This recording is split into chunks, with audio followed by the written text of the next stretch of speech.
عالسلامة يا جماعة، جيتكم اليوم بوصفة مالحة وحلوة بنفس العجينة اللي هي وصفة الفريكاسيه التونسي متاعنا والبنية مع بيب الكريمة بطريقة سهلة ويجي البات فارغة في الوسط. باش نبدا اول حاجه بالعجينه. خديت 500 غرام فرينه، حطيت لها 30 غرام خميره متاع الخبز، استعملت العربي كما قلب الصابون، حطيت لها 30 غرام سكر، 10 غرامات ملح، 100 غرام زيت نباتي، وباش نلمها بالماء الدافي. نقعدوا نعجنوا فيها ونزيدوا في الماء بشويه بشويه حتى تحسوا لاباط تكون طريه معناها بالشكل هذاك. ومن بعد رسيت شويه فرينه في البلون دو ترافاي باش نحل البات، نحولها على ريفه لا خشينه، ومن بعد باش نطبعها بكيس مدور. وبالطبيعه انتم تتحكموا في الكبر نتاعو، كان تحبوها صغيره تستعملوا كيس صغير، وكان تحبوها كبيره تستعملوا كيس كبير.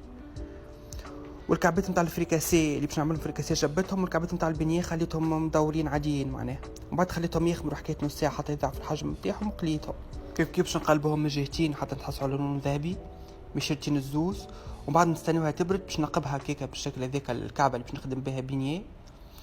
وبالنسبه للكريمه انا استعملت كريم للخفق وزدت لها المسكربون. انتم تستعملوا اي نوع نتاع كريمه، كريم باتيسير، معجون شوكولاته اللي تحبوا عليه.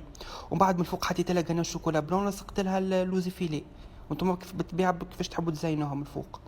وبالنسبه للفريكاسي حطيت شويه هريسه، شويه بطاطا، عظم مسموط، طن وزيتون. فريكاسي نتاعنا العاديه وزينتها من الفوق بالمعدنوس، وهذيك المنظر نتاعهم.